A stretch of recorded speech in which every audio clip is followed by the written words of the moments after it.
Since it has been said that you are my twin and true companion, examine yourself.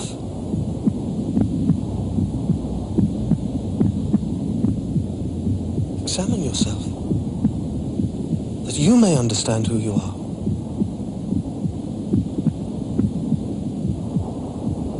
And you will be called the one who knows himself. For whoever has not known himself has known nothing. But whoever has known himself has simultaneously achieved knowledge.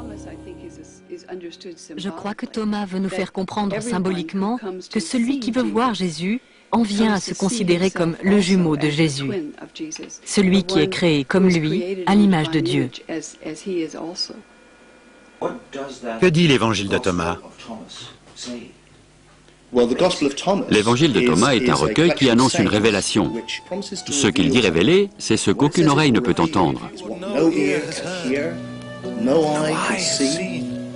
What no hand has touched and what has never occurred to the human mind. De quoi s'agit-il? Tout simplement de nous-mêmes. C'est nous que nous ne pouvons ni voir ni entendre. Notre essence, notre conscience. Et je crois que c'est crucial si l'on veut comprendre le but recherché par le christianisme ou le paganisme. Il s'agit d'un voyage vers la découverte de soi-même. C'est la grande injonction que le dieu Apollon lance aux païens à l'oracle de Delphes. Connais-toi toi-même. Même chose chez les chrétiens. Ce qu'ils cherchent, c'est cette part de nous qui ne peut pas mourir. Il ne s'agit pas de recevoir quelque chose qui nous manque, mais de découvrir que nous sommes d'ores et déjà immortels, parce que notre essence n'est pas corporelle.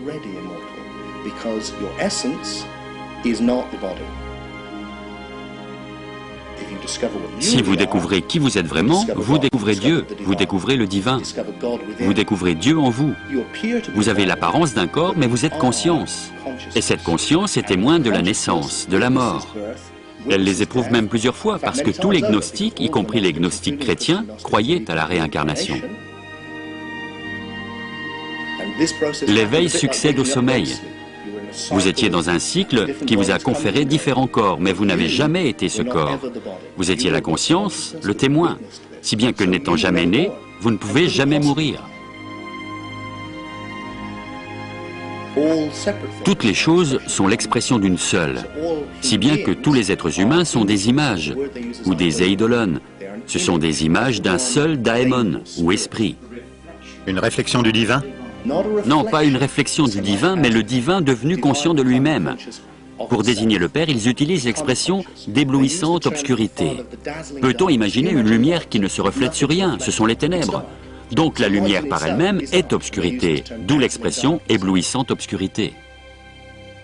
Pure potentialité, rien que de la lumière, rien que de la conscience, sans rien dont elle puisse avoir conscience. Quand se crée quelque chose dont on peut avoir conscience, quand la lumière trouve quelque chose à réfléchir, l'univers commence à exister.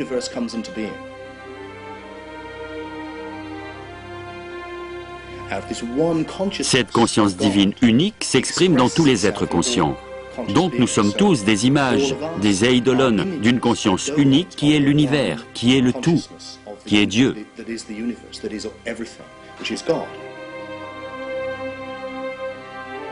Le mythe chrétien tel qu'il nous est donné insiste bien sur l'abîme qui sépare l'homme de Dieu. Dieu, c'est Dieu. Nous ne sommes que des mortels.